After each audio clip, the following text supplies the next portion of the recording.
Hey fellas, I wanted to talk about something I was thinking about. I wrote an article on my blog, and this question, I was having a conversation with my friend who was doing my 6 weeks program, and we just finished the program.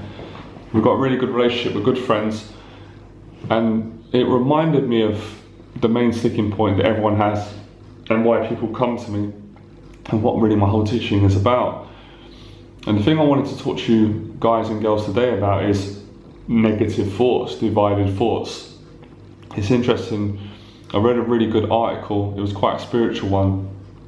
It was probably by a Christian guy, and he was saying that the negative thoughts, just from a biblical context, the negative thoughts are demons. And he was saying that if we don't learn to discern from these thoughts, we get taken over. And this is exactly what Eckhart Tolle's teaching is about. It's about reframing from negative thoughts and personalities by observing them and bringing conscious attention to them. So when I was reading this stuff, I thought, I'm just very interested in spirituality, and even if you don't believe in religion and devils and demons, I'm just fascinated because as a kid I always had fascination with these things. Growing up, my imagination was quite wild. But when you look at it from a psychological standpoint, it actually, they're all pointing towards the same truth. So whether you're going from a religious standpoint and saying that when we get negative thoughts coming up, we've got demons in us and we need to cast them out, that could sound quite far-fetched for some people in society, I understand. But if you just look at it from a psychological point and say, sometimes, like, I wrote a blog and I still get negative thoughts to this day, but I've got better at managing them. But years ago I used to get really bad thoughts. I'd be sitting in my room, this is when I had depression and social anxiety, and it would be the same series of thoughts that I'd get, and a thought would come up that I'm never going to find a girlfriend, and that would frighten me. And then another thought would come up that I'm never going to make money, I'm going to end up homeless, I'm not going to find a job, I'm going to die by myself. That thought would come up. Then another one would come up, would say that I'm never going to be confident. And it was like demons bugging me. I didn't name it demons, but I couldn't stop thinking these thoughts. And as Tolle said, I identified with them and I became my thoughts. So I got taken over and I couldn't concentrate. I was panicking in the room, I was nervous, and I couldn't go out and socialise with people because I believed. And another thought was, if I go and socialise with people, immediately as soon as I walk in the room, they're going to point their finger at me and I'm going to be seen to be a bad person. This was this internal voices. So it's weird because in the Christian faith they talk about learning to discern from the voice of God as opposed to devils and demons. So it was saying in the article that the voice of God is very different to demonic voices, and it was saying demonic voices are very manipulative. And I think that's what it said about Satan in the Bible, that he was a master of psychology, of manipulation. So when we get thoughts that say we're not good enough, you're not going to meet an attractive woman, your social anxiety is never going to go away, you're always going to be depressed, you're not going to make money, this is the devil speaking, this is the demon speaking. But when we have a good feeling, an intuition or intuitive feeling, which again could be said in the context of God in Christianity, or if you look at it from a spiritual standpoint, someone like Eckhart Tolle, Johnny Berba, you would use the context consciousness. Now consciousness is basically you bringing conscious attention to these negative thoughts and watching them and not identifying them. Now of course, if you go back years ago to my teaching and still now, my whole teaching was CBT. So for years I sat in my house thinking, a woman wouldn't sleep with me, I'm ugly, and I can't make friends, people wouldn't like me. So those demons and thoughts and negative psychological thoughts drove me to the point of being so frightened, I got so angry, I decided to go out. And of course I met Floyd, and in meeting Floyd I started to speak to him on the street. Now the moment I started to talk to him on the street, the reality that was in my head was completely different to the reality that was in the practical world. And that's when I started to build confidence. So I was discerning from negative thoughts through a practical process of speaking to women and disproving that women find me repulsive. And of course eventually through that practice I became successful with women. I even went on to teach men around the world. So let me just scale back. So I'm fascinated by the language we use, the different philosophies we use to really help with the same problem. So some people, I understand, they don't believe in religion, fine. I don't, each to their own. Some people are atheists. Maybe they're going to use a psychological approach. They're going to use that language, and they will use CBT, cognitive behavioral therapy, where you question your assumptions and thoughts to see if they've got any truth, and in questioning them you find out if they're true. So lots of men think they're ugly. I used to think the same. They believe they're ugly because they're listening to their thoughts. If they don't question those assumptions and thoughts, that's going to become a reality. So we get a thought saying I'm ugly, I'm no good. We get frightened by the thought. We get all these negative emotions happen to me. And then we get anxiety. We say, I'm not going to go approach women. And then you say, why not? And you say, because I'm ugly. And we say, well, that's not true. We say, well, of course I'm. Women don't go for guys like me. You say, how many women have you ever spoke to? One girl at high school, she turned me down. So because of a bad experience, which is reality, it doesn't have to be your continuous truth. Because just because one woman said no, it doesn't mean they all say no. So I just found it fascinating that all of these different practices, and even in Christianity and different religions, and I love all these practices because I'm interested in spirituality, I like psychology, I like all of it because they've all worked for me. And it's just the language that you go by. It's just a lot of people seem to be put off by religious language, and some people are very religious, and I don't have a problem with any religions. I don't have a problem. I think people should take responsibility and control how they live in their life. So anyway, it just got me thinking, and it enabled me to understand my own process, because I don't always think, but sometimes I still get negative thoughts. They still come up for me, and I've learned to discern from them, and I'm using that practice of Eckhart Tolle. So let's say, for example, now I'm so present, if a thought was to come up for whatever reason, and I can see my own reflection when I'm talking to you, if a thought was to come up and say, what I'm saying it's got no value to it, and what I'm saying is stupid, people don't want to listen to what I'm saying. If I believe that thought, I'm going to be pulled out of the present moment, I'm going to fall into fear, and I'm going to believe that what I'm saying has got no value and people won't find it interesting. I'm going to lose confidence, and now it's going to become a reality. Now, of course, it's not to say that there could be loads of people watching this video, some of you might not like what I'm saying, and you may think that what I'm saying has got no value. That's just your perception, and that's fine. But I know there's going to be a lot of people who are going to feel that what I'm speaking is my own personal truth, and it's going to help you to discern from negative thoughts and to attract the reality that you want.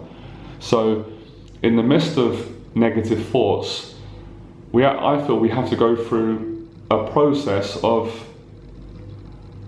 being challenged by them, and actually seeing seeing the challenges of these negative thoughts in the real world. So if you get a thought saying, I can't change my job, and you're scared by that, and then when you go into work, you say to your boss, I'm thinking about leaving this job and finding a new job. Your boss might say, no, you shouldn't leave. Where else are you going to find a job like this?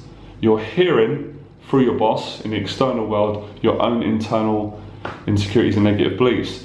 Then when you start applying for other jobs, you go for it, which is great, you got to challenge it. Maybe the first 5 jobs you apply for turn you down. They turn you down and they confirm your own negative inner beliefs, and then you think, oh, it's really true. But if you stick at it, the 10th application you get the job. So you had to go through some trial and error, almost a cognitive process along with a spiritual one. So whether you do it spiritually, through discernment and prayer, through religion, they all lead you to the same thing, if you obviously fulfill and follow. But I feel it's more powerful if you're living a life of integrity, because I still get negative thoughts even though I live a very honest life. And in the past, when I lived a very dishonest life, I got vicious thoughts. So I get less negative thoughts now because I live with integrity, and I've got better, and I've got more self-esteem and confidence based on my achievements through my life and because I've been challenging it. But they still come for me sometimes, and some days they come on strong. Today I had a few. This is why I wrote an article and did this video. So this is really what I work with people on my 6 weeks program and over Skype. People are being bullied and challenged by their own internal negative voices, and most times they're actually living in them. And this is it does sound far-fetched to come on a video and say you're possessed by demons and you've been taken over. People could go, that's just crazy. But people don't say that when Eckhart Tolle says it, in a sense. And he's saying the same thing. I mean, his teaching is, I'd say the majority of it's from Jesus. He talks about Jesus before. A lot of it's come from the Bible. Maybe it dates further back into history through different mystics and different philosophers and spiritual men, whatever you call them, because he's discerning pain bodies. So he's saying if you feel angry or jealous and you're angry and you want to retaliate, he's saying observe that anger in your body. So you feel angry and then you go, okay, I'm angry, I'm going to watch the anger, I'm going to feel it in my body, I'm going to watch it. So it's basically self-control.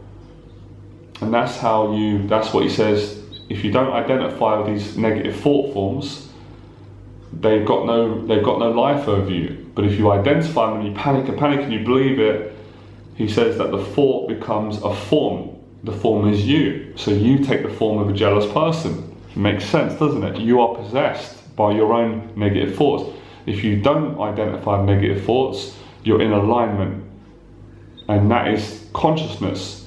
And in the Christian terms, they would call that God or Jesus, or in another religion, the other religious gods, or in Buddhism, whatever. So consciousness, and that's why it's saying be conscious of the negative thoughts that you're getting and don't identify with them, and start choosing the thoughts that you want to identify with. So that's where psychological affirmation comes in. All of this psychology, most of it has been influenced from books like the Bible, because these teachings are profound. They're truths that thousands of men have found. And that's what I found. I found my truth, but then I realised later on when I spoke to so many other people on tour, other people found it too. So it's not mine. I don't have the copyright for it. That's why my teaching, I haven't got copyright, and I love that. It's open, it's flowing universal truth. It's helping people to become awake to that, to become aware to that. So that's when we come back and we say, lots of people don't know who they are. They don't know who they are because they can't discern who they're not from who they are. So if a thought comes up and says, you can't trust any of your friends, or you can't trust your family, you can't trust people in the world, it's dangerous. If they believe that thought, it's chaos. You will create that reality. That's how your life is going to look. And then your friends are going to look like they can't be trusted. And then it'll end up happening because you keep believing it, you'll act on it, and you'll create that scenario. So that's how powerful the mind is. And that's why, and it's sad, I thought about, that's why I've been putting a lot of stuff out lately intuitively to help a lot of people with social anxiety. People that get suicidal thoughts, like possessions, like very vicious thoughts.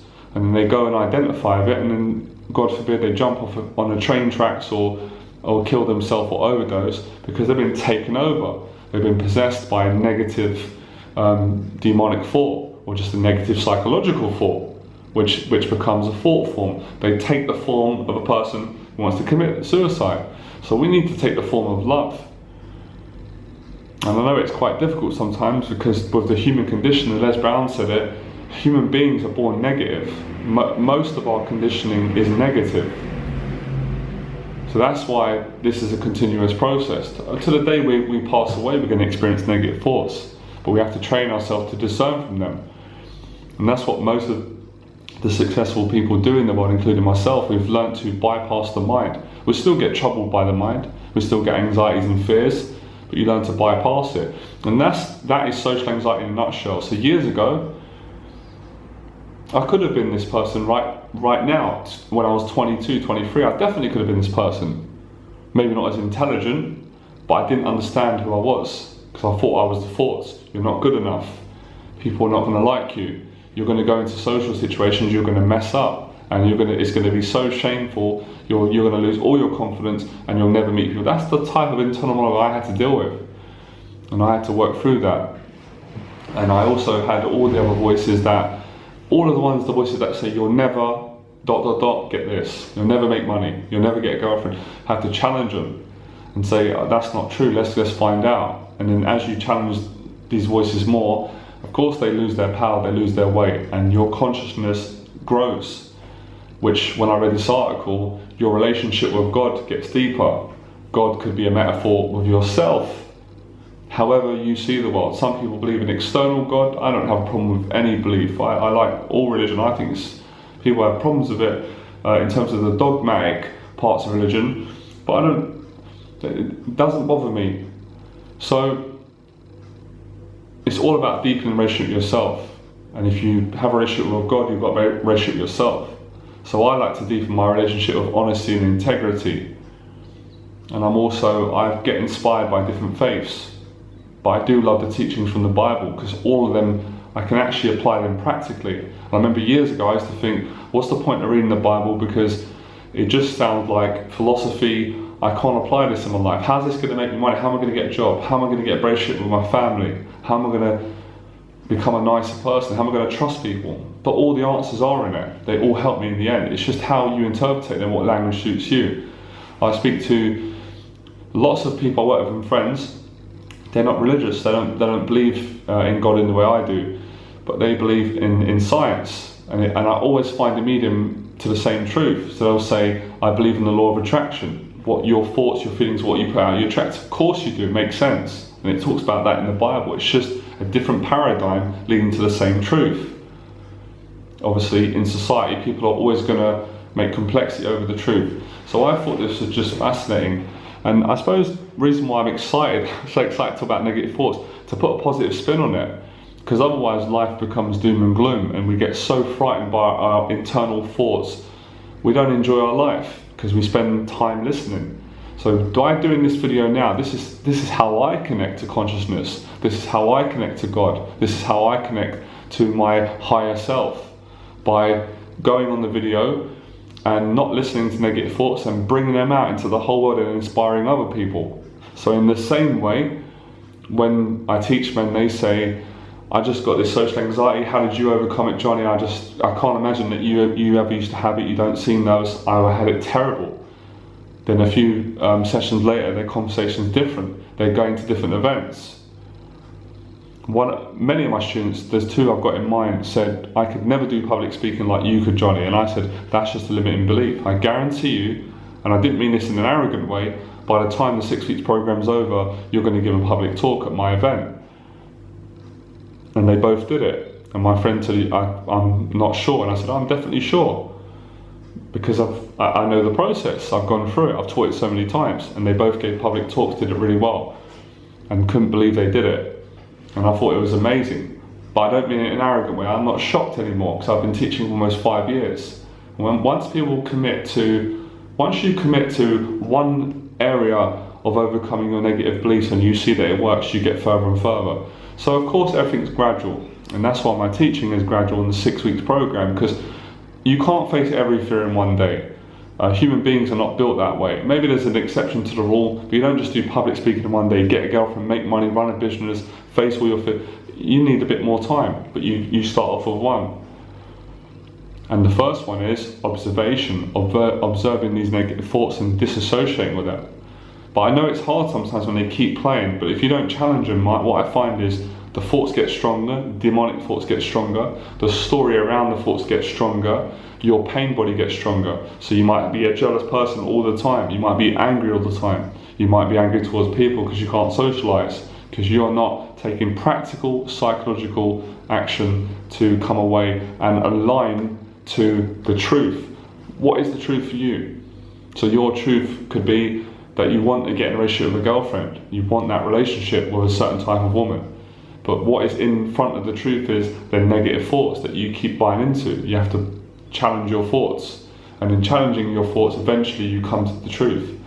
And then when you've got the truth of what you wanted, if those thoughts come up, it makes no sense. When you've got a girlfriend, the thought comes up and says you're not good looking enough to get a girlfriend. You say, well, I've got a girlfriend, I'm lying next to her, I live in the same house. And the thought's like, okay, we can't get in there. They'll try another one. This is what these thoughts do. Well, your girlfriend's going to leave you. Well, she hasn't left me yet, it's been a year. So this is the process. And I was excited about bringing this out, talking about it, because most things I learn, I think because I'm such a practical person, I don't analyse so much of what I do right. I'm usually focused on what goes wrong, and I need to also work on that myself. So this is the practice, and this is all, I say my teaching, it's not even my teaching, but it's what I teach, it's what I've learned from my own experience, and what I've continued to learn through a million different sources: the Bible, my gurus, spiritual teachers, psychology, my life, my upbringing, my area, other YouTube channels, other teachers. It's just all, it's kind of the same truth, and it's love. That is it. That's what everyone wants, and these thoughts are fearful thoughts that are trying to always pull people out of love. So we're in love sometimes, we're literally in love with a girl, the relationship goes wrong, we're out of love, or we're in love with ourselves, we fall out, we love people, we don't love people, we're anxious, we're calm. So it's just learning to develop methods to stay in this place of God or love or consciousness for longer periods of time. And I've got much better at doing it from practice. I hope you enjoyed that, enjoy the process. If you want to get my help, you want to take my coaching, go to my website www.johnnyberba.com. Just to remind you, I don't work with everyone. I only work with people that are right for the program. I offer a consultation that is an hour. It's a free hour, but you can book with me over email. We can talk over Skype. I sometimes meet people in central London if they're serious about working with me, and I've established a relationship through the email, and I can talk you through and see where you're at and see if the program's right. I'd be really excited to help you and change your life. And this has really explained my process. All right, so don't buy into negative thoughts, and I've just told you how to do it in this video. Enjoy the process. Love you guys.